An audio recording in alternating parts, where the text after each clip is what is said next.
Hi there, I'm Anthony from Fun with Calisthenics.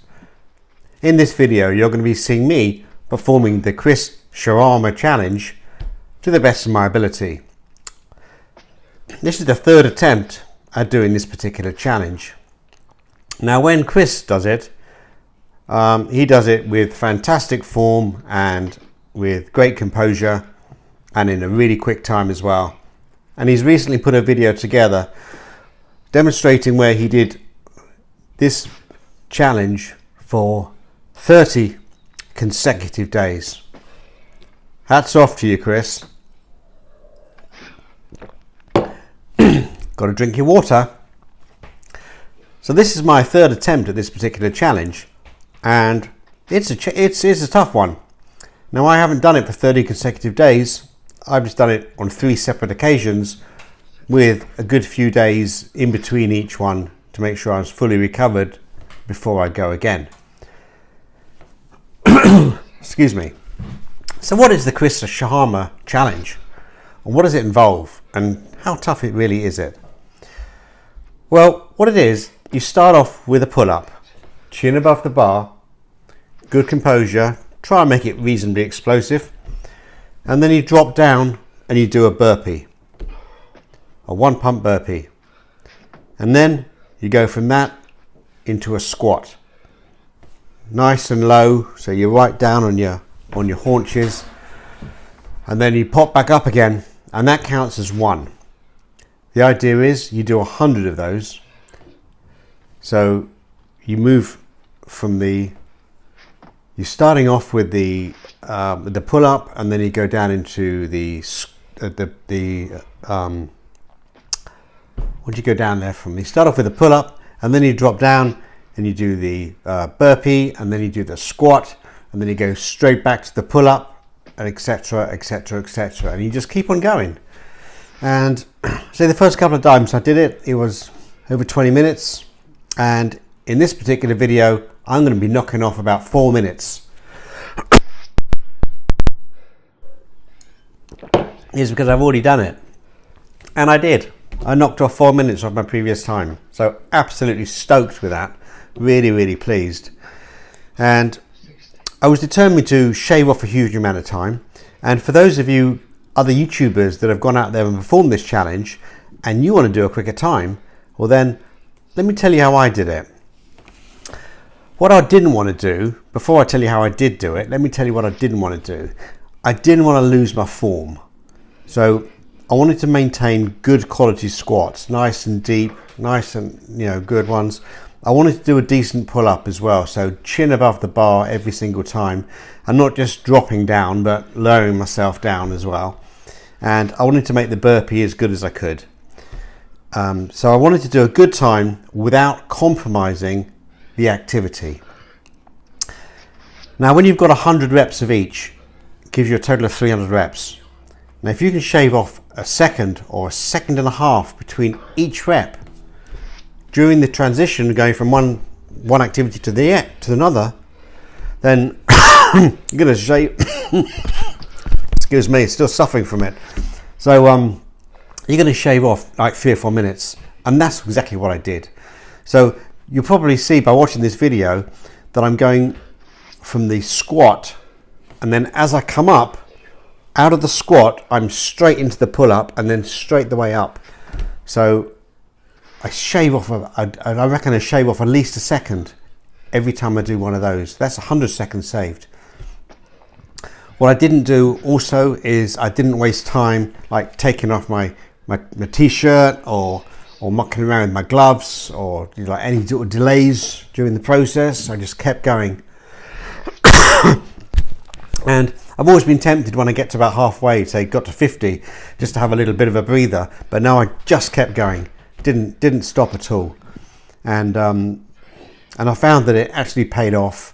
And although it was a tough challenge, and there's no two ways about it, yeah, I think the key for me was consistency, keeping it fluid, keeping the momentum going, and just keep banging out those reps and just thinking of that 100. But it wasn't easy. I won't pretend it was. It definitely wasn't easy. And afterwards, I did have to sit down for a while. I'm 57. I'm 58 next month. So yeah, it did me in. Still coughing a bit as a result of it. But anyway, I'm drinking my water. I want to tell you a little story. So I'm into calisthenics, as you probably know if you've seen my channel and you've seen some of my videos, and I've got nearly 100 videos out there. There was over 100, but I culled some of them that I wasn't that happy with.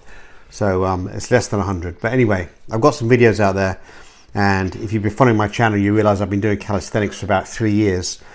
Now, when I first got into calisthenics three or 3.5 years ago, one of the first things I was doing was push-ups. And I had this app, like a push-up app, and it was all about doing as many push-ups as you can and building it up. And that's what really got me into calisthenics. And I set myself a target of being able to do 50 consecutive push-ups. And it took me a while to do it, but I got there in the end. And they were of reasonably good form as well. But oh my God, it really stretched myself to be able to get to 50. Anyway, I stuck at it. And then my numbers kept increasing, so I was doing 55, 60, 65. And then I remember thinking, excuse me, I wonder if I can get to 75. And if I can, I'm going to make a video saying 75 pull-ups. Around about the time I was going to get about 75 subscribers on YouTube. Anyway, so when I hit 75 subscribers, I had to go out and bang out those 75 push-ups, which I did do. And of course, then my subscriber numbers, the momentum started to go, and I thought, oh my God, can I do 100 push-ups? And if I can, will I get it in time, roughly, with 100 subscribers? And that just happened too. Now, when I go back to watching that video where I did 100 pull-ups for 100 subscribers, I did do it, yeah, which, I was really pleased with that. But my form towards the end really wasn't that good. I was like bucking like a bronco. I thrusting my backside up in the air, trying to get a bit of momentum to get the rest of my body up in the air to get through those reps. It was a struggle. It was a struggle, that's for sure. But anyway, that was then, and then following on from there, I started developing a bit more with pull-ups, and I got myself an indoor pull-up bar, one that goes in the door frame just above your head at the top of the door, and I could do 4 pull-ups, and I struggled to do more than that, really. I really found it quite difficult. And anyway, I started to build up my numbers, and I was getting to 6s and 7s and 8s, and it started to very slowly increase. And then I found out this thing called the muscle up on YouTube, and there was these guys doing this muscle up. And I remember a video from a guy called Adam Frater, and it's the best muscle up video I think I've ever seen if you're trying to get into muscle ups and you just need to learn the technique. His video about how to get into muscle ups, if you Google muscle ups Adam Frater, it probably comes up top. It's been watched millions of times. It's absolutely fantastic. But when I watched his video, and he was talking about, the prerequisite is you have to be able to do about 15 good quality pull-ups before you can attempt the muscle up. And I wasn't there, and I thought, I'm never going to be able to do that. But I started working on it, and over time I started to develop better quality pull-ups, and I thought now is the time to put that video together about my journey to the muscle up. So I've uploaded that. That's one of my main videos. As you log into my channel, it comes up there right at the top. It's got 9,000 views now. But if you watch that video, you'll see that when I'm starting to do my pull-ups in preparation for learning the muscle up, I hit 14 pull-ups at one time, and I was absolutely stoked about that. I was really, really pleased. But when I look back on it, they were kipping pull-ups. You talk about kipping muscle-ups, but these were kipping pull-ups. I was so determined to get to my 14 or 15 even.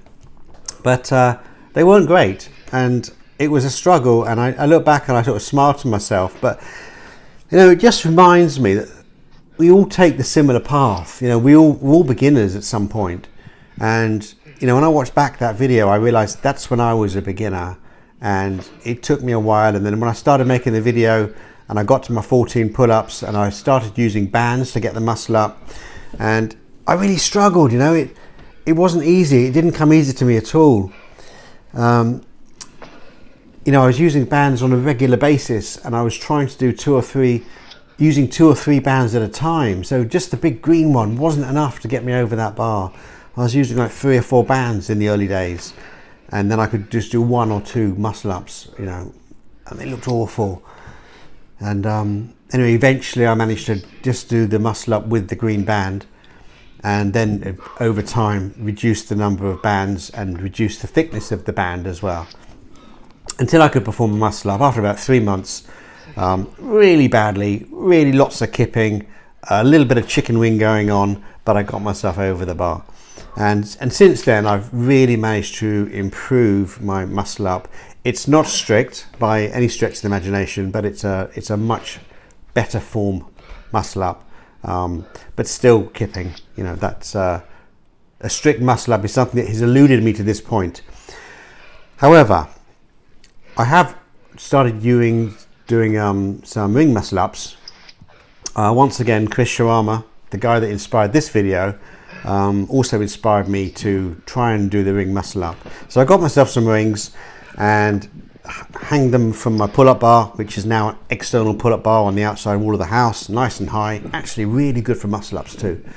But anyway, I was hanging the rings from there, and I was trying to do like a seated muscle up from the floor, holding the rings, false grip, and it took me a while, and I ended up doing a few explosive ones after a number of months of training, and then I got to the point now where I've just managed to do, or just starting to do, some slow controlled muscle ups on the rings. I can normally, if I was to go out there now, for example, I could probably knock out 1, maybe 2. You know, if I'm lucky to get the 3rd one in the day. It's a real struggle. And what I have noticed also is if my weight fluctuates that little bit. So I went on a holiday recently, and I came back after a week and I'd put on a few pounds. That really affects what you can do on those rings. So I need to really watch that. And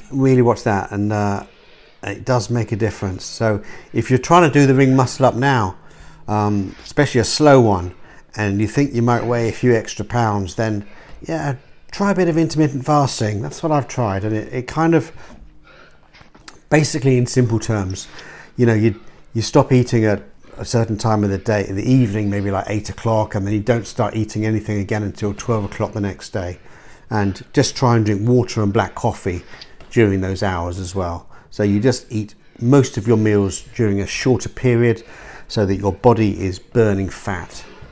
You YouTube it and you can Google it and find out more about it. But it helps me anyway, just lose a little bit of weight. One moment, I need to have a drink of water. Still suffering from that Chris Shawarma challenge. Did me in. Anyway,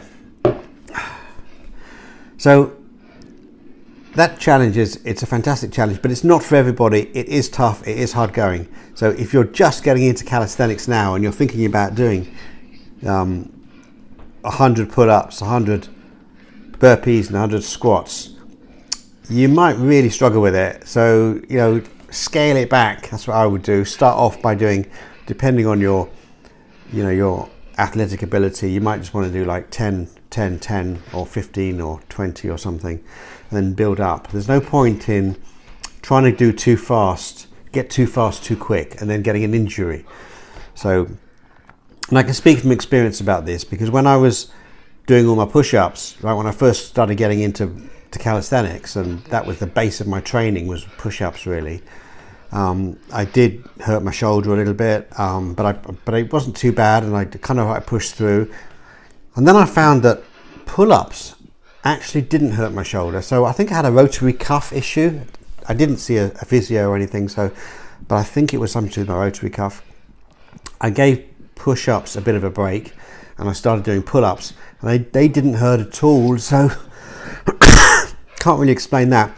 But then I stupidly tried to have a go at doing a human flag, and I felt a little twinge in my shoulder, and I kind of dismissed it, and I kept trying and trying and trying, and I was putting an awful lot of weight on just one of my shoulders, and next thing you know, I did do myself some damage. And around about that time, I was just getting my first muscle up, and that was really frustrating because it meant I just had to lay off the muscle ups, and I couldn't really train the muscle ups for quite a long time, and a bit of a setback. But you know, things move forward, and anyway, months later, I'm back into muscle ups, but in the summer, where are we now? Just in November, so back in about June time, I tried to do as many muscle ups as I could, like on the bar, and I managed to do 14 consecutive muscle ups, or unbroken muscle ups. They weren't great form, I'll be honest with you. They were all involved a bit of kipping, but I managed to do like 14 consecutive ones. I'm thinking going forward, what I really need to do is have a specific muscle up training program that I actually do on a regular basis and stick to. And I saw one recently. It was do like 5 sets of 5, and then you have a rest until you feel good. It's not an EMON like every minute on the minute. It's just when you feel good. So I don't know, 5 minutes or so, and then you go back and do another 5 sets of 5, and then you do it a third time as well. So you actually do 15 muscle ups in sets of in reps, 5 sets of 5 repetitions. But obviously, it depends what you're at and where you're at. But it's all about consistency. So, you know, maintaining the consistency and the practice on a regular basis does bring results. And I found that with push-ups, I found it with pull-ups, I found it with muscle-ups, and you know, on the rings and on the bars, and pull-ups too. Like a couple of years back, I was really focusing on pull-ups and getting my pull-up numbers up. And you know, I managed to get to like 24 pull-ups unbroken. I've done 24 chin-ups unbroken. And the way I've done that is I've just been, you know, a couple of ways really, like greasing the groove. You might be familiar with that, where you're just practicing as often as you can. So if you're working from home on a particular day and you've got a pull-up bar somewhere in the house, and you can maybe like 10 times during the course of the day, you can go and do like 6 or 7 reps. And just do as many as you can over the course of the day, but not in huge sets, so you're not going to failure. You're just putting it out there and doing as much as you can. God, I'm talking for hours. How are we doing? I'm conscious I'm coming towards the end of my challenge, so I'm gonna wrap it up now. So you know, go out there, get fit, stay strong, stay healthy, and go out there and achieve things that you didn't think you could achieve, because you probably can. So thanks for watching, and if you haven't already subscribed, hit that notification bell, hit the thumbs up sign, and subscribe, and I'll see you on the next video. That's 100. Thanks, Chris. Super challenge. I think I did it faster than my previous 2 attempts, but slightly less distance or less time in the transition between a squat and the next pull-up. But we'll see. I'll look at the clock later. Anyway, it's a great challenge if you're thinking of doing it. Big things up to Chris. And if you haven't already subscribed to my channel, I appreciate you doing so. Give me a thumbs up and hit that notification bell. And I'll see you on the next video.